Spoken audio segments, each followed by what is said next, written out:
Hi, this is Daniel Danger, and I'm here to show you my new print, Let It Be Known There Is a Fountain, being released by Bottleneck Gallery in partnership with the Grateful Dead.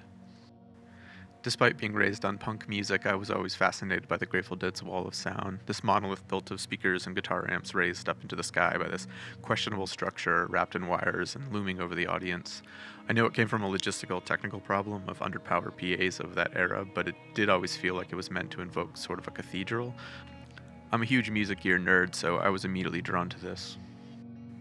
The title, Let It Be Known There's a Fountain, comes from the song Ripple, and I wanted to play on the idea of this place as like this oasis kind of quietly tucked deep into the woods, sort of a different time and a bit forgotten by the outside world, but still having living remnants of this past magic and history.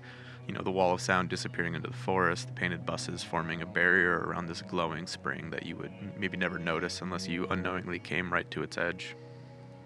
I really only ever had one idea or sketch for this piece, and very little changed layout-wise since the first sketch. I had a few false starts, but the initial line work took about a week or so, another few days spent solely on the water, and then quite a bit of time was spent fine-tuning the shading and coloring and textural work.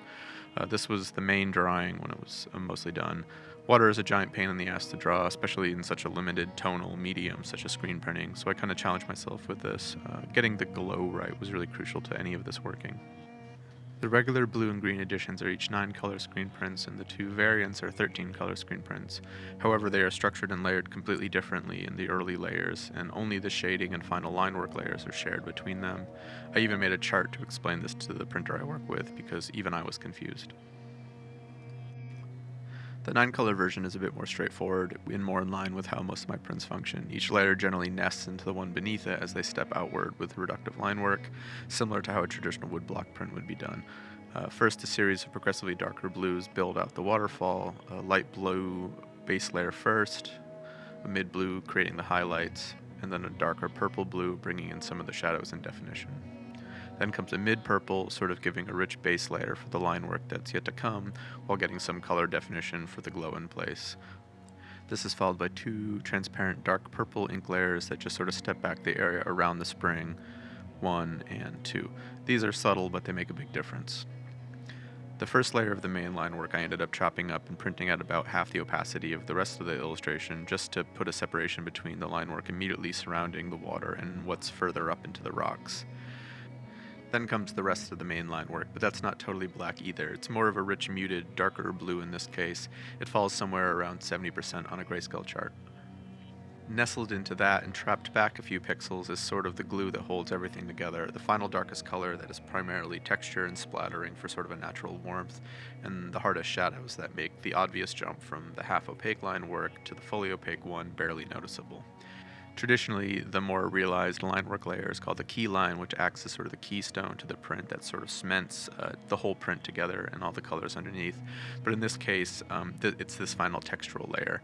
I've been working on this method for some time now across most of my recent work as something sort of a signature look to my prints going forward, and I'm going to be super stoked when some, dipshit inevitably steals it. The 13-color version is broken up differently because of registration concerns over having 2 defined color tones for the background and the foreground separated from the focal point of the image in the middle. I'll breeze this one so it's a bit quicker. Orange, red, purple red, lavender because lavender is great.